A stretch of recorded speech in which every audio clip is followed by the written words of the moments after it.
warning is horse owners beware. Do not sell your horse at auction. They will not find a good home.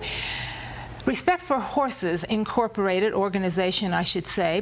The purpose of Respect for Horses, to fight for more protection for our wild horses, to educate the public about the atrocities that go on in this civilized country we live in, and to motivate the public to write letters and have relationships with their legislators. Let's take a look. Respect for Horses. That we're down to vitamin now. Prior to that, people were dying. Hi, this is Simone, Netherlands, at the Respect for Horses barn, full of rescued horses, giving you a little bit more information on what's happening on the subject of horse slaughter today. On Thursday, October 11th, the European Commission published a document from the Food and Veterinary Office which evaluates the operation of controls over the production of horse meat for export to the European Union. On Friday, October 12th, horse slaughter plants temporarily shut down, reportedly because of failure of compliance with these European food safety standards on one or more shipments that arrived in France.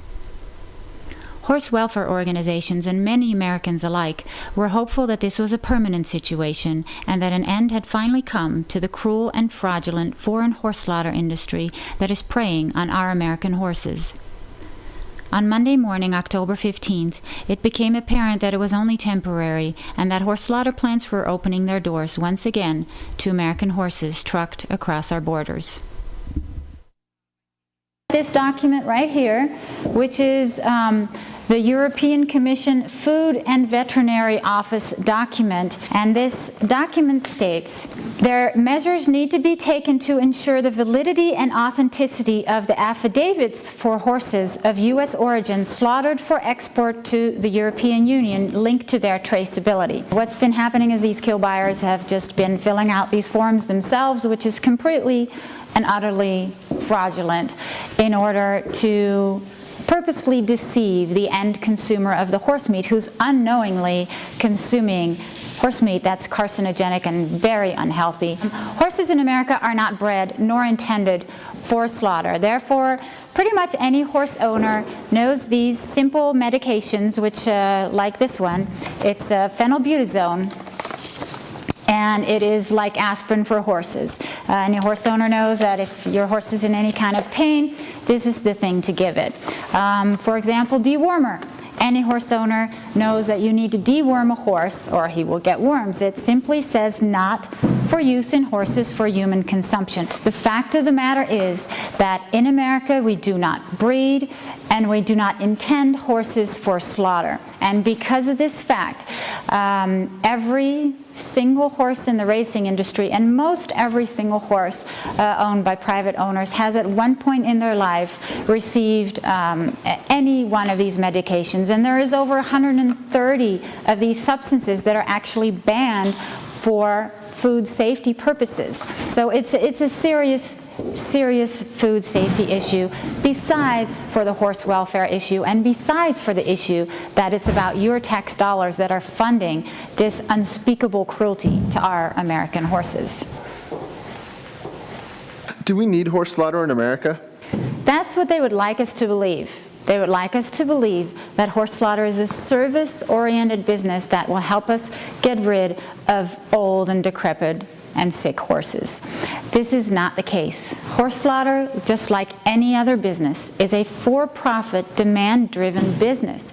And 92% of all horses slaughtered, according to the USDA, are perfectly healthy and in the prime of their life. The amount of horses slaughtered is determined by the demand of horse meat abroad, not by any amount of unwanted horses. What about abused and neglected horses? The simple fact that we have abused and neglected horses means that those horses did not end up in horse slaughter. Their owners chose to abuse and neglect them instead of sending them to slaughter. Horse slaughter is available at every auction in the country. These people hung on to their horses, perhaps despite their ability to take care of them, because they did not want to see them end up in slaughter. Therefore, horse slaughter will never be a solution for this demographic of horses. Can there ever be a passport or traceability system? Well, you can trace it all you want, but it's going to be based on fraud and lies, because the fact remains that horses in America have received substances that are banned for human consumption because they were never intended for slaughter. So you can trace it, but you're going to find out that they've received the substances, then you're going to have to lie about it, and then you're going to have to trace that, and that's what they're going to be trying to do, but it will only be based on fraud and lies. Respect for Horses and our sister organizations are asking for horse breed associations to take more responsibility. Instead of encouraging the breeding of horses, please discourage the breeding of all horses right now until the market stabilizes itself again. Turn those breed incentives into funds for horse rescues, into funds for gelding clinics, into funds for humane euthanasia. All we need is a little bit of a different attitude towards horses today. They are not a disposable product. After all, horses have literally brought us and carried us from the past into this day and age. They have gone the distance for us. They have plowed our fields and they have fought our battles. Let's all have a little more respect for horses. All horse welfare organizations are asking our legislators to please co-sponsor the American Horse Slaughter Prevention Act, which is S. 1176 in the Senate and H.R. 2699 in the House. We need to pass the American Horse Slaughter Prevention Act now.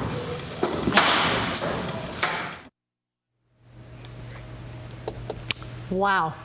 In the studio with me, the Respect for Horses organization and the lady who heads it up, Simone Netherlands. Thank you for being here, Simone. My first question is, then evidently,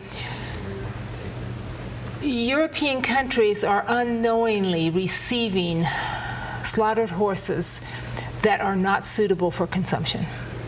Exactly. Is this the nutshell? I hate to do that. I hate to simplify, but that's pretty much the simplified version of this? It's one aspect of this issue. It's not only a food safety issue, but of course it's an animal welfare issue. Yeah, and a welfare issue. Exactly, and it's also about our tax dollars. So it's a very complex issue, but the very fraudulent part of it is that, of course, there's a lot of money involved, and whenever there's money involved, it's a really difficult thing to fight.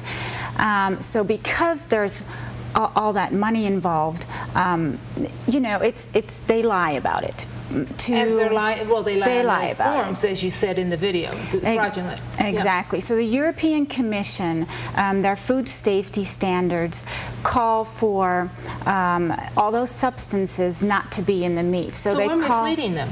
Absolutely, absolutely, because our horses are just simply not bred for that. What the European Commission wants is a nice, peaceful meadow with horses in it that were actually raised and bred for slaughter, that have never received these medications, and that just truly is not Do the we fact. find these horses in Europe and other countries that are bred specifically for? So that can be found, or no, it can't be found? In Europe itself, there are some places where they actually breed horses for slaughter, but the demand for slaughter is because it's a delicacy, basically in Belgium and in France. So, but even those end consumers have no idea of the cruelty that is going on. People have a nice idea of, you know, peaceful horses in a meadow, like I said, and that are, you know, humanely euthanized somehow. Yes. And there is nothing farther from the truth than that. So at every point, people just simply don't know. Americans don't know what's going on, plus the end consumer simply does not know what's going on. Do all horses that are slaughtered in the United States, or most, maybe should say, go to Europe for consumption? Yes, Europe is the biggest consumer of our American horse meat. This flies right, the smack dab shows shades of Food Inc. If we saw the video Food Inc. With the chickens, with the pigs, with poultry, and with cattle, only substituting those with horses, we have the same concept going on here. Yeah, I mean, of course, the big ag industry, they have a stake in fighting any kind of animal welfare laws, because it's all about money. It's money, yes, and it's big money. Right, and to do things more humanely, that's going to cost more money, so they just don't want to. What can we do as citizens? That's very important. As citizens, first of all, people don't know about it, so get educated about it. And second of all, with voting season coming up, it is so important that you make a simple call to the legislator you're planning to vote for and simply ask them, are you for or are you against horse slaughter in this country? And you can also ask them about other animal welfare bills and laws, because that's very important that our legislators are good on animal welfare bills. Can we find everything at your website? Yes, and we're improving our website actually right now as well, so we're putting some more information on that for voting season. Respectforhorses.com? Yes, exactly. Yes, Simone, thank you so much. Thank you so much for having me, Tanya. Yes, and in all fairness, we must say Forrest Sandlifer, who is on our crew right here on AZTV in the Morning Scramble, is responsible for the video that we just saw, so we thank him for that. When we come back, Diabetes Walkathon, you stay right there. Gurley Street Grill is the place to enjoy football, lunch, dinner, and football. It's football time at the Gurley Street Grill, and why do I tell you that? Because they're at 230 West Gurley. That's where they are located. Murphy's was #1, Gurley Street Grill #2 in the Fork in the Road family of restaurants. Whether it's burgers, comfort food, salads, pasta, whatever you want, Gurley Street Grill has it for you. And they have the cheer style bar when you walk in, and you know, I'm going to use it. I'll have to use the phrase, everyone knows your name. We've heard that a million times on Cheers, of course. Gurley Street Grill.